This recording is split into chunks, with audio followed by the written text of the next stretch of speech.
parang orang minyak, ada kisah dia lah. Yang mana nak dapat barang ni, saya buat live.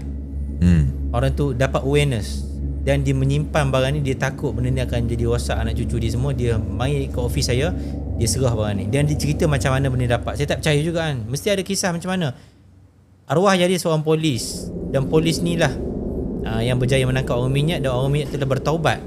Dan bila dia bertaubat, last kali dia cerita, sebenarnya ustaz dia kata, dalam satu tempat kita, saya ada parang tu kena ambil, dia nak serah, tolong selamatkan. Sebab dia kata parang ni lah punca dia boleh jadi kebal, kuat, halimunan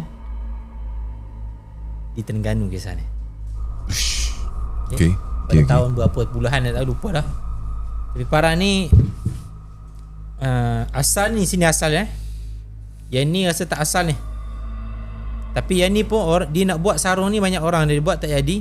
Orang yang nak buat ni pun mimpi macam mana nak kena buat sarung dia. Dapat ilham. Dia mimpi. Dapat dia buat. Okay. Tapi ni asal lah. Yang ustaz boleh tunjuk kat kamera kan, kamera sebelah. Saya setia sini kamera fokus Kamera fokus mana? Kamera fokus. Sini ustaz. Okay. Boleh Nampak ke? Tak gelap ada bentuk macam burung je kan. Burung ni sinonim pada Terengganu lah. Belakang sikit kat kat bawah lampu ustaz. Cantik situ. Boleh. Sebentuk ni macam ni lah. Ini pun ada perkataan Allah semua. Takut benda ni aktif lagi kan. Saya tak ada pula nak ni kan. Dia bagi macam ni lah. Saya tak ada nak rendam semua. Cuci je lah. Tengok Bismillahirrahmanirrahim. Dia tak macam parang biasa. Sebab ni parang bukan buat potong ayam.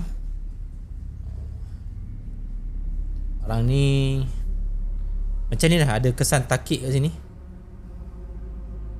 Dan pamor dia, siapa main keris, this is a rare pamor. Okay.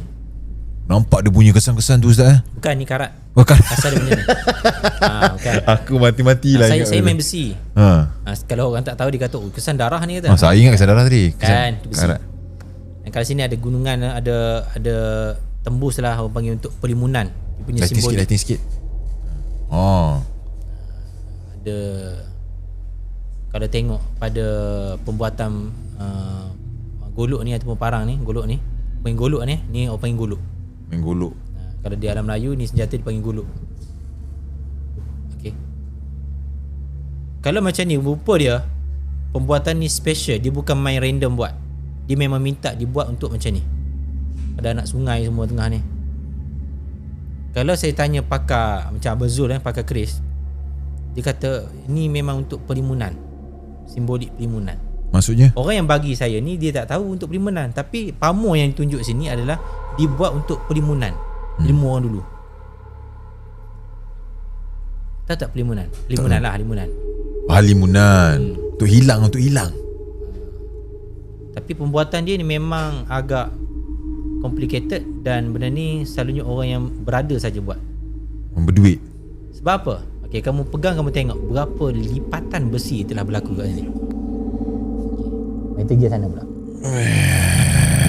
Kamu tengok lipatan besi kecil.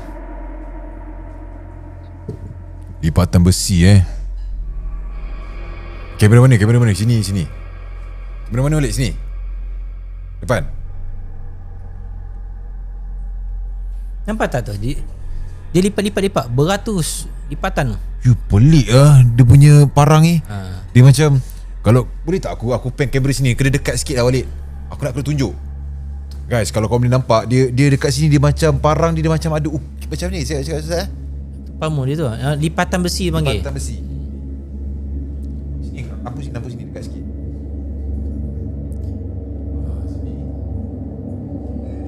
Okey, kau nampak nampak. Jadi kalau nak pakai, dia kena selit kat ketiak lah, nombor dua, atau kena bawa lah. Nampak dia punya jenis.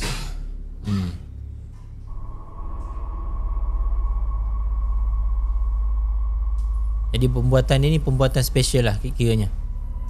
Jadi diserahlah kat kami, alhamdulillah. Bila diserah tu, saya kata tak apa, kami akan buat rujukan.